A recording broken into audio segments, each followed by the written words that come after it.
quite a lot more questions that we need to ask as well. So I'm going to ask Charlie to speak for 15 minutes. After that, I will open up the floor to questions and discussion. Charlie. Well, thank you very much, Cedar, and thank you to our first three speakers. Really great to hear from people involved in the front lines of struggle. And your messages and your lessons are very, very important for all of us. Because I think there has been a transformation in Britain over the last few months. Yeah, we know that, Charlie, there's a lot more strikes. There are more strikes. Everyone is aware of the rail strikes, everyone's aware of the Royal Mail strikes, everyone's aware of the BT and Openreach strikes, big national strikes that have taken place. But actually it's a lot more than just a few more strikes. There's moments in history when a shift takes place in people's heads, and a great wave of struggle sweeps through society. People decide essentially they're not going to take it anymore. They're fed up with the way things are, and they are going to do something about it. And to put it simply, the other side has been taking the piss out of us for far too long.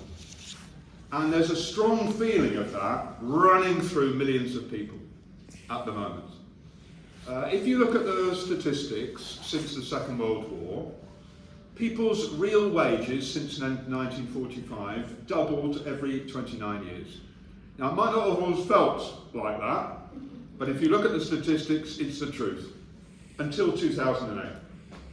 And then 2008, it all stops. And for 14 years, people's real wages firstly fell very, very sharply during the first phase of austerity, and then levelled off. And it means that a vast theft has been carried out on working class people in order to fatten the profits of the people at the top of society. That's why the richest 1,000 people in Britain are now worth £743 billion. £743 billion. That's why your wages and your benefits and your pensions have been cut and held down, and they're going to continue to do it if they get away with it. And let's be clear about this. Even if inflation went back to 0% tomorrow, we would still have had the embedded bit, which means all those prices go up. Just because inflation falls doesn't mean they put the price down. The price in Tesco or Sainsbury's or Lidl or Aldi stays the same, and the same theft is carried out, which is why I'm glad John's going for 10%. I wish it was more than 10% actually, but you know, that's something that we need to carry forward. And all of these stories are important, particularly Polyfloor, because my colleagues on socialist work never like to miss an opportunity for a pun in a headline.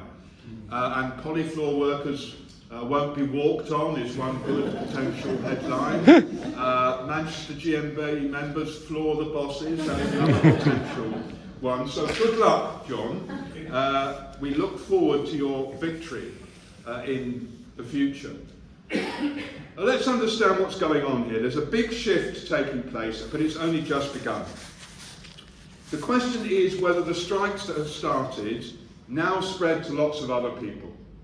And whether it happens or not requires a political argument throughout the whole working class. So, let's first of all think, are there millions of public sector workers that are going to join in? They're actually the people who've had their wages cut most in the recent past, directly through government policy of freezes and curbs. Big, big falls, 10, 15, 20%, depending on who you look at in the public sector. Not, you know, the people who, during the pandemic, were lauded as heroes, as the absolutely central people in society. We learned this during the pandemic, didn't we? Who mattered? The cleaners. It's very interesting, a lot of these jobs are very low-paid women workers, by the way. The cleaners, the supermarket workers, the delivery workers, the people in the hospitals, the people in the schools. Who didn't matter? The hedge fund billionaires, the captains of industry, the chief executives, the financial directors. We learned, didn't we, who really mattered in society, and yet those people are now the ones who are being told everywhere that they've got to accept pay cuts. Even on their own rotten 10.1 CPI rate of inflation, it's pay cuts for tens of millions of people. On the real one, the 12.3, the RPI figure, it's an even bigger pay cut. So are these people going to join in? The NHS workers, the local government workers, the teachers, the university lecturers, are all these people going to be involved? Because that would really shift things, that would really transform things. If you had millions of people on strike, that would take a political battle inside the unions. And it will often take a battle against the trade union leaderships, who are slow, who are laggardly, who are pessimistic, who don't believe it's possible to fight. And then there's also a question of what sort of strikes we have. I'm glad that the Royal Mail are out tomorrow and the day after, and I'm glad that they've also notified today further strikes on the 31st of September and the 1st of October. I'm glad that they're doing that. But in truth, there aren't enough of these strikes. It doesn't put enough pressure, either on the rail, or in the post office, or in BT, upon the people at the top. If you look at the people who've won most in the recent few weeks, in the buses and the refuse workers and so on, it's been indefinite strikes. People who said, we're out and we're staying out until we get what we want. There's a danger that the momentum is lost. And then there's a question of, why don't we all strike on the same day? Because if you had the Royal Mail workers and the BT workers who were out together recently, and the RMT union, and the ASLEF union, and the TSSA union, all on the rail, and you said everybody who's got a live strike, whether it be AQA or Polyfloor or whatever, all of us out together, and this will be a day for the whole of the working class. We'll try and get everybody who wants to come out. Those Amazon workers who so brilliantly walked out unofficially, the North Sea workers who I hope desperately are about to walk out unofficially on the rigs tomorrow, the people in the refuse depots and the bus drivers and all of these people who have been fighting back. That could be a huge day for the whole of the working class. And then we have to decide, are we going to strike to win? Because it's not good enough just to get 6 or 7%. Normally it would. You see, this is why you have to change your mindset. A few years ago, you got 6%, fantastic deal. Tremendous deal, 3-4% above inflation. Now it's a pay cut. Now I mean 6% off your wages, and getting worse. So then we have to decide whether we're going to strike to win. And this is a very big political argument. And it's an argument because, as I said, it requires the participation and activity of people at the base inside the unions to push, to pressure, to stop the people at the top who far too often are willing to make compromises, willing to give in, willing to allow the ballots to go down. And we have to fight over those sorts of questions. Now, I've talked about strikes. Strikes are very important. Strikes are important not because workers are wonderful, I'm sure these people are wonderful, but nonetheless, that's not the argument. The argument about social power. Social power. When you stop, the other side stop making profits. You know, Polyfloor don't make any money. Talk as much as they like about how important the bosses are, the flooring don't come out. The exams stop. Terrible. Anyway, but then, you know, the exams stop. The civil service workers stop. The state machinery begins to fall to a halt. This is very, very important. That's the most power we have. Other things matter hugely. Campaigns, demonstrations, pickets, all of these things are massively important. But the strike is our strongest weapon. But it's not just about strikes, because it's something bigger than that. You see, I've said people are fed up in society. It's not just about money from your wages or your pensions or your benefits. Though it is very much about that, because it hits your hardest, doesn't it? And everyone is terrified about what will happen on the 1st of October over the gas and electricity charges. And we'll see what Truss and her new people do tomorrow about the gas and electricity charges, but be clear, the only reason they are going to make any sort of changes at all is because they're scared of us. Because they're scared of us because they know that there will be a social explosion if they actually push through 80% price rises in gas and electricity. It will also wipe out large sections of small business and large sections of their voting base over 60. But anyway, they're scared of the social explosion that will come from it. But there's something much bigger going, which is that people are fed up with other issues as well. They're fed up with the fact that democracy feels like a sham. That, you know, who decides who's the Prime Minister? 81,000 Tories. 81,000 Tories decided we got on. We weren't asked about that. More people voted for the Royal Mail strikes than voted for Liz Truss as Prime Minister. This is a reality about it. People can feel that the question of climate chaos becomes bigger, bigger, bigger all the time. Look at what's happening in Pakistan at the moment. Social devastation. People say, oh, is climate chaos going to come soon? It's here now. It's here now in the global south. And it's coming, it's in Europe as well, isn't it? We saw people dying in Europe and in Britain over the summer because of the heat wave. And then come the floods. Climate chaos is a reality and they're doing nothing about it. And the two are linked together because the system is dominated for a small elite at the top of society. They do nothing about climate chaos. They hold down our wages. They put profits first. They don't care about any sort of democracy. Indeed, they're against democracy because it means that they would be accountable to us. And the last thing they want to be is accountable to us. They want to be accountable only to a small elite at the top of society. So it is about wages. It is about the economic fight. It is about the gas and electricity prices. But it's also about the fact that the whole system itself is rotten and people are beginning to push back against it. Now, how long have I got? 5 minutes. There's a danger here. One danger is that the momentum is lost, that the union leaders throw it away. It's a real danger, right? I hope it doesn't happen, but not every tadpole turns into a frog, let alone a prince. And therefore, we have to make sure that we're building, pushing hard from the base of society to bring those strikes together, to escalate them, and to unify those strikes. Everything that we can do, wherever you're at work, wherever you're talking to people at work, you have to think about those things. To push harder, to support one another, to be at each other's picket lines, to be at each other's demonstrations, to take confidence one from another and to learn from one another. That's why we have to have meetings like this. But there's also a political question. See, I can remember the 1970s, when there was a much higher level of struggle than there is now. Much, much higher level of struggle. Early years in 1970, there were 200 factory occupations, quite a few around here, actually. Factory occupations, against redundancies, over wages, over conditions and so on. Vast majority of them successful. 2 big miners' strikes, one of which broke the Tory government, the other one shut the Tory government out of office.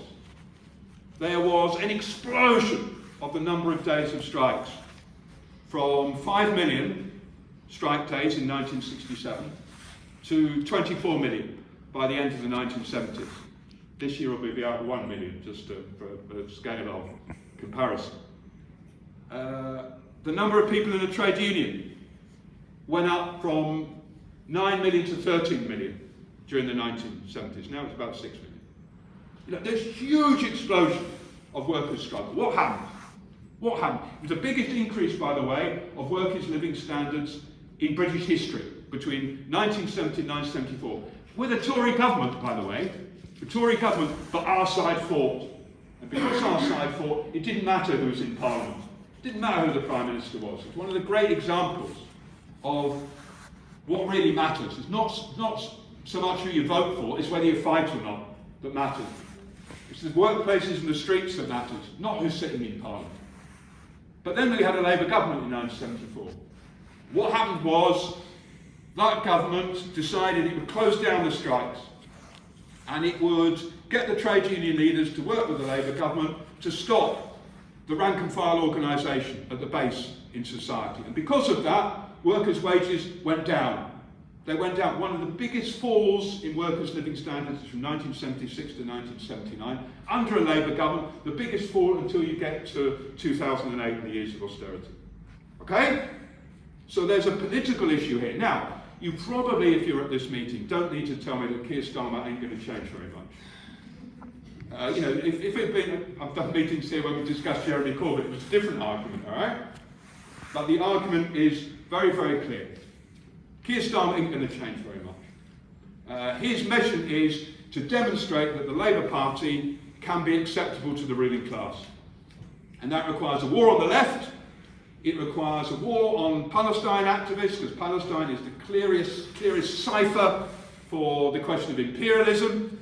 It requires doing nothing about racism inside society. Remember, Keir Starmer described Black Lives Matter as a moment rather than a movement. It means lining up with the government over the question of Ukraine and militarism, and it means making sure that he never says anything which upsets the right-wing newspapers, as far as he's capable of doing it. So he's not going to change things. So there's a big political argument here. Firstly, about raising the level of strikes. Secondly, about understanding this is a systemic question which takes on the question of wages, it takes on the question of trade union rights, it takes on the question of democracy, it takes on the question of climate chaos, it takes on the question of racism. Because, to be clear, Truss's government is a toxic mix of incompetence and viciousness. They're very inexperienced. The only one who's been in the cabinet since Cameron's days is Truss herself. They're very inexperienced. They will be extremely nasty. Extremely nasty. They may have to shell out money on the gas and electricity bills, but they will then try and attack us in lots of ways. More anti-union laws, more racism, more scapegoating, more attacks on migrants and refugees and Muslims, more attempts to set people one against another, more attacks on trans people and what they call woke issues and so on. All of that will be the hallmark of the government. Very high stakes about this in the future. We understand that. Our side has to get organised. Last 2 minutes, Chair. Firstly, we have to be organised at work. That's really important in the ways I've talked about. We also have to be organised politically. And if we are up against a capitalist system which offers us nothing except poverty, recurrent pandemics, climate chaos, and war, then we have to be organised against that as well. We have to make sure, in other words, that we build out of all the struggles that are coming at the moment an organisation of the leaders in those struggles. By that I don't mean people with positions or people with accolades. I mean the people who tell the women and men around them they win the arguments about going on strike, that they win the arguments about escalating those strikes and keeping going when it's tough, the arguments that help people to win, the arguments about linking with other groups of workers, the arguments about that you need to fight racism as well as being good about the question of wages and conditions, that win the arguments about how we have to rely on ourselves, not rely on the people at the top. Those sorts of people need to get together in an organisation to fight, to win the particular battles at the moment, but also to win a different sort of society, a socialist society, in which people come before profit and the energy and initiative and talent of all of us is used in a way which will be able to be in the interest of all of us. And that's what we're about, being involved in all the particular battles, fighting to develop them as far as possible, but also fighting for a revolutionary socialist alternative. And that's why you should be in the Socialist Workers' Party. Thank you.